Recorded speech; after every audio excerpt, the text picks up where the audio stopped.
So, first of all, tell me about that race. How'd you get on? Yeah, I really enjoyed that. Nice to blow some cobwebs away after, crikey, over a year in lockdown.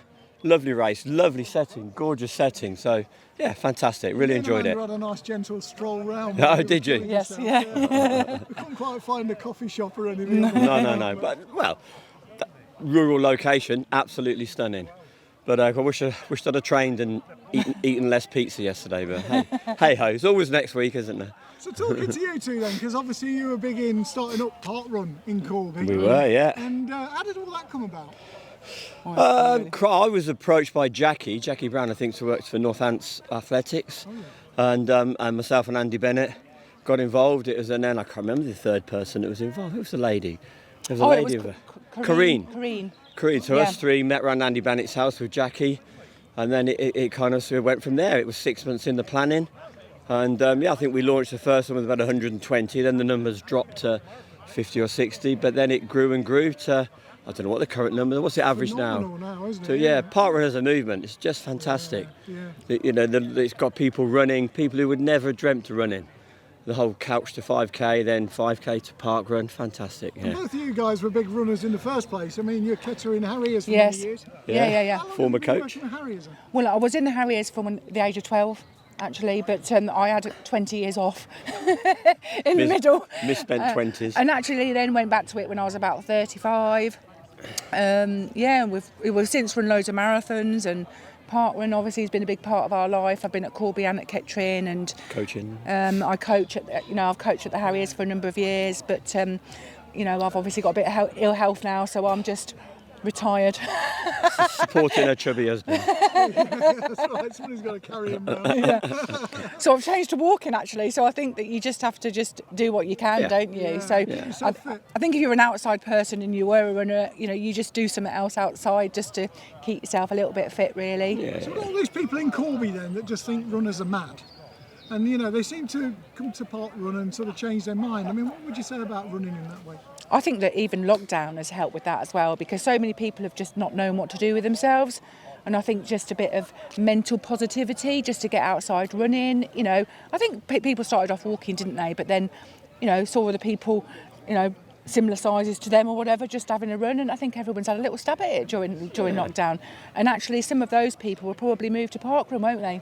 Once it starts up again. So I just think, you have to look at the positives out of negative things, don't you? And I think that hopefully those people will start to keep up with the running, really.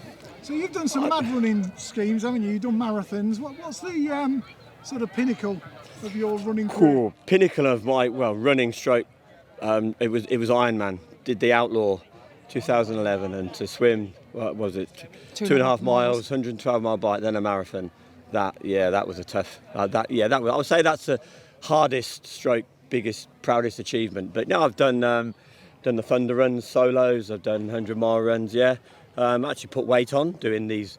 What are the endurance runs? Because I just I run a mile, eat a flapjack, run another mile, eat a Mars bar. So, I'm not out to win it, Steve.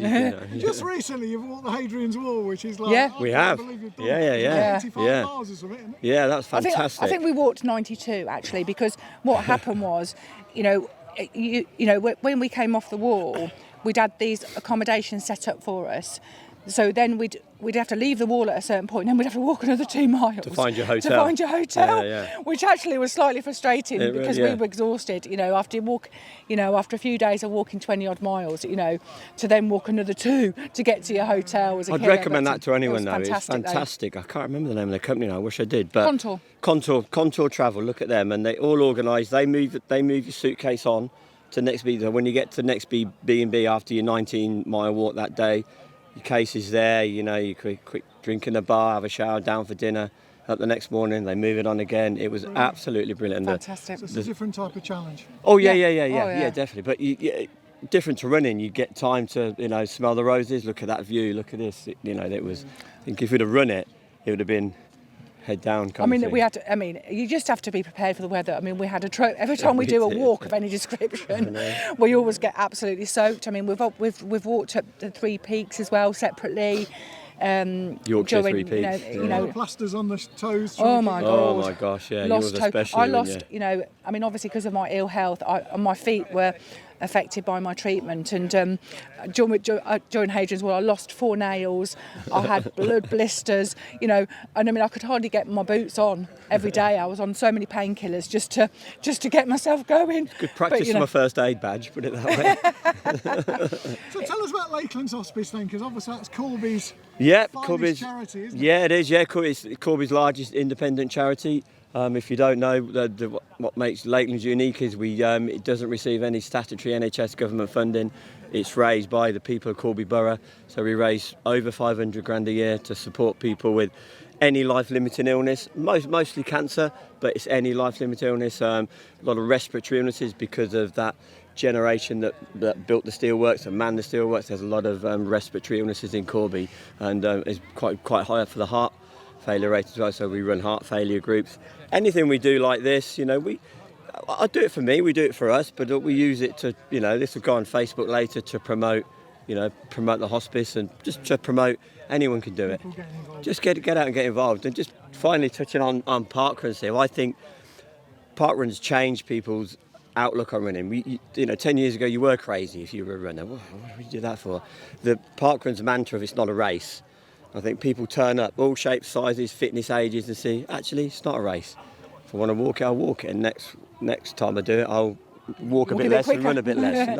I think it's fantastic. So, yeah, Brilliant. awesome. Oh, it's great seeing you both. Great Yeah, to see and you you. both. Yeah, You're going to and be you. here, but there you go. No, And you, fantastic. yeah. Cheers, All buddy. the best. Thank you. Take care. All Cheers. the best.